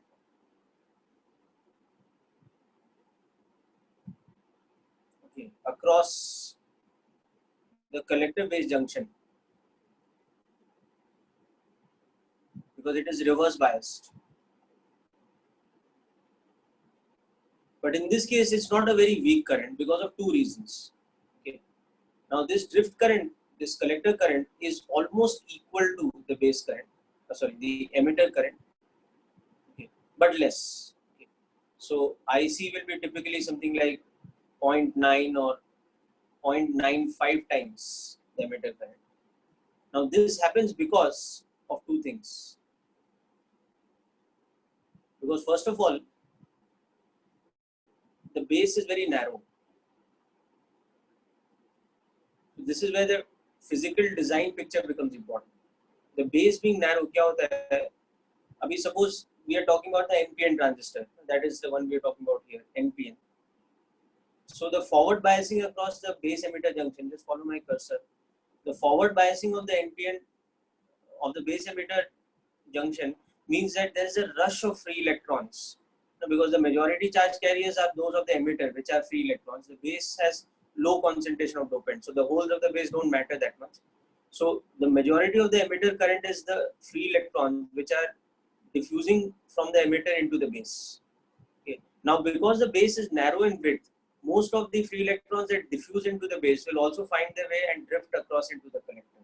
Why? Because the base is narrow, and plus also because the collector is now having positive potential compared to the base, because the collector base junction is reverse biased. So both those design factors become important. Okay. That because the base is narrow, plus in addition the collector base junction is reverse biased.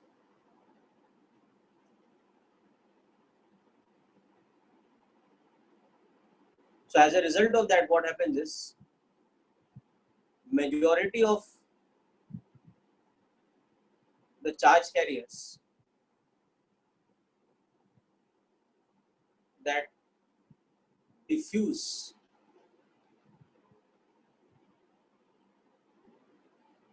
from the emitter to the base across the emitter base junction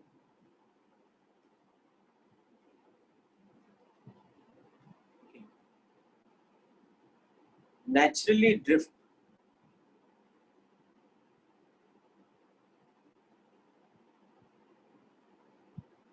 into the collector across the collector base junction. So this is facilitated by these two things, that the base is very narrow, plus the collector base junction is reverse biased. So that is why your collector current is almost equal to your emitter current, and therefore base current is very, very small compared to the emitter current. Base current will be typically 0.05 times the emitter current, something else. So this creates this characteristic. Okay. Therefore, we say that the emitter current is a factor beta times the base current, and beta becomes a very large factor.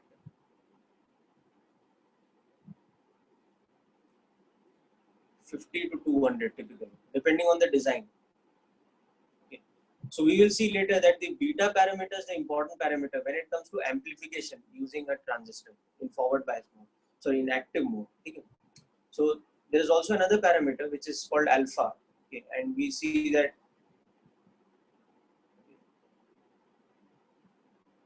IE is equal to alpha times IC. So alpha is a factor which is almost tending to 1. Okay. So you won't worry about alpha so much just now. Okay. The more important parameter is beta, which is given by this. Okay. So this is about the active mode biasing. So we will conclude today's lecture here. Okay. And next lecture we will see the last part of transistors, which is about once it is in active mode, how we use it as an amplifier. Okay. So we will see that an amplifier is a circuit which does this. That if you input a voltage or a current which is comparatively small in amplitude, okay, this is your input voltage. On the other side, you get an output voltage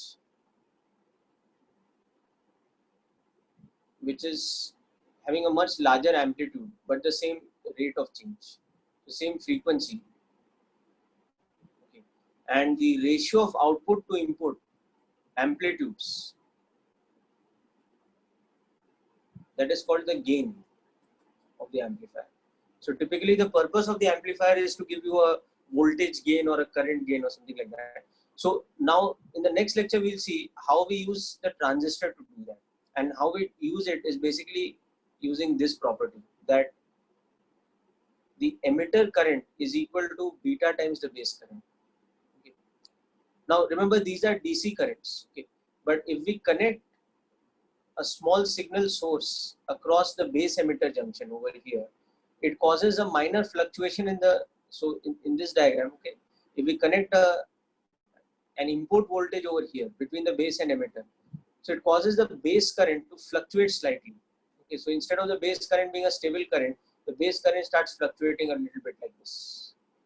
So what that will do is it will cause the collector current to have a huge amount of variation. Okay. So that variation will become beta times. Okay, and just one small adjustment here. This relationship is not correct. This is the collector currents relationship with the base current. That is the beta factor.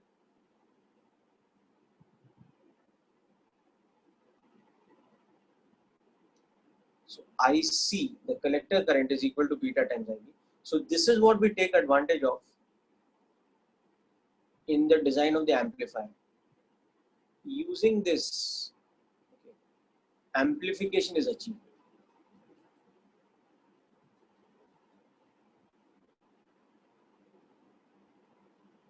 So by connecting an alternating voltage source across the base emitter junction, this current IB actually becomes, a quantity which has a peak to peak value instead of being DC.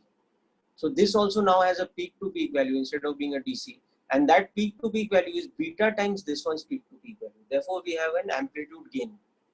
Okay, and that is what the function of the amplifier is. Okay, so we will see that beta factor is nothing but the current gain for an amplifier, and depending on how we connect the resistors, there is also a voltage gain, and we'll look at those two formulas. So all that coming up in the next lecture, and next lecture we'll also look at logic gates. Okay,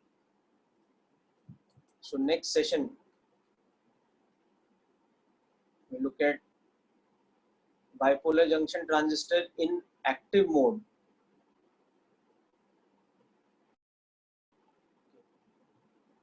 as an amplifier circuit.